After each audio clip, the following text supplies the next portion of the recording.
KSCV in Springfield, Missouri. Hi, Jared. Hi, how are you? Good, thank you.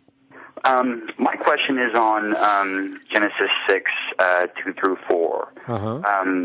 Well, actually, I have two questions. My first question is the sons of God, and what is God referring to in that? When it says, and to the sons of God saw the daughters of men, and they were beautiful, and they married any of them that they choose. Is he speaking about man in a different way, or is he speaking about something higher than man? No, he's speaking about men in this. Men? About men, about people. Okay. Yeah, the sons I of thought God. maybe he was talking about something other than men. No. Because it goes on to say in verse 4, where it talks about the giants. Also afterward, when the sons of God went to the daughters of men and had children by them, they were the heroes of old, men of renown. I thought maybe they were speaking of something, maybe, I don't know. I heard a pastor speak on angels. Yeah, well, that's more consistent with Greek mythology than it is Christian theology. Look, the sons of God simply refers to the godly descendants of Seth, and the daughters of men refers to the ungodly descendants of Cain. Their cohabitation causes humanity to fall into depravity, and God in context says, I will wipe mankind, whom I have created, from the face of the earth, men and animals, creatures that move along the ground, birds of the air, and then God says, for I am grieved that I have made them, but Noah found favor in the eyes of the Lord. This is a judgment of humankind falling into depravity. It's a judgment that God makes, and it has nothing to do with some kind of hybrid being that are formed as a result of angels having sex with women. The notion that demons can produce real bodies and have real sex with real women, in fact, is very dangerous because it invalidates Christ's argument for the authenticity of the resurrection.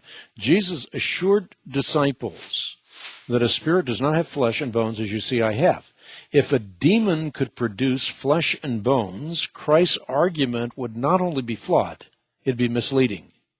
In fact, it could be logically argued that the disciples did not see the post-resurrection appearances of Christ. They rather saw demons masquerading as the resurrected Christ. You with me? In other words, if you give demons the power of creation, they could have masqueraded as the resurrected Christ, and now you lose epistemic warrant for the central event in Christianity.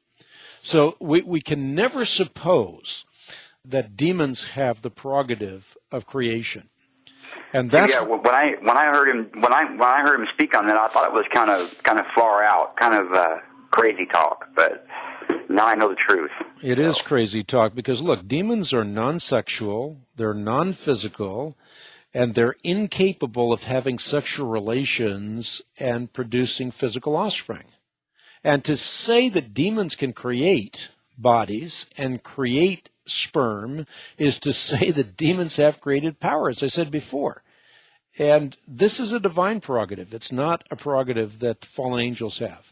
Now, it is true that God can, by his own prerogative, give angels bodies for a temporary purpose. Not only that he could, but he has. Mm-hmm. You see, for example, Abraham, he encounters the Lord and two angels on the plains of Mamre. So you have there what is called in theology an angelophany. So angels, by God's directive or by God's prerogative, can take on physical form. Fallen angels cannot. I see.